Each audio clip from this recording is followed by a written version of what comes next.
सद्गुरुदेव भगवान की जय।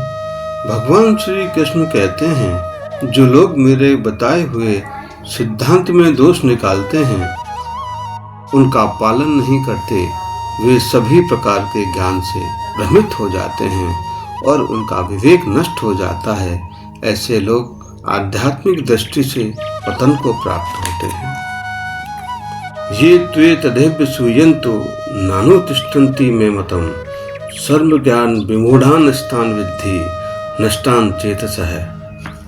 भगवान कहते हैं, जो व्यक्ति जीवन में जो भी कर्म, धर्म और कर्तव्य के सिद्धांत हैं, उन्हें बिना समझे उनमें दोष ढूंढता है या उनका पालन करने से इनकार करता है, वह धीरे धीरे अज्ञान में फंस जाता है।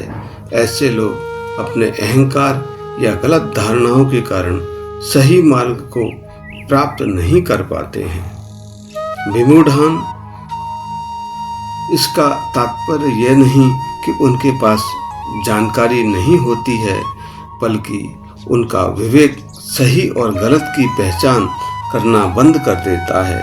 वह व्यवहारिक ज्ञान होते हुए भी जीवन के मूल सत्य को नहीं समझ पाते हैं। सदशम चेष्टते स्वस्या प्रकृतिर्ज्ञानवानपि प्रकृतिं यान्ति भूतानि निग्रह किम करिष्यति। भगवान कहते हैं, प्रत्येक मनुष्य अपनी अपनी प्रकृति के अनुसार ही कार्य करता है।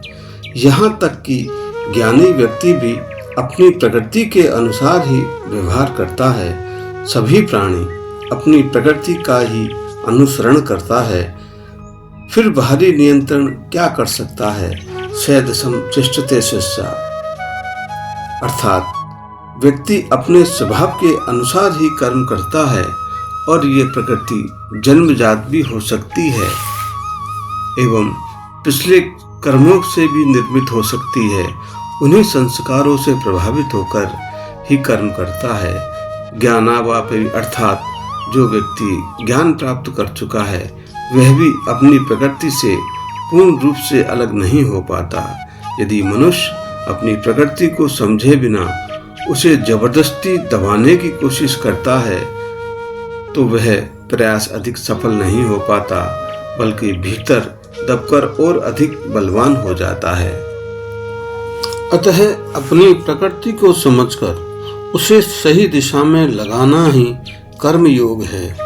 रजोगुणी व्यक्ति को कर्म करने से रोका नहीं जाता, बल्कि उसके कर्म को निस्वार्थ सेवा की ओर मोड़ा जाता है।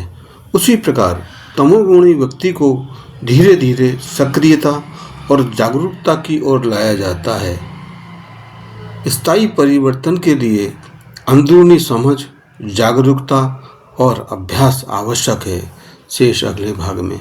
जय श्री कृष्ण।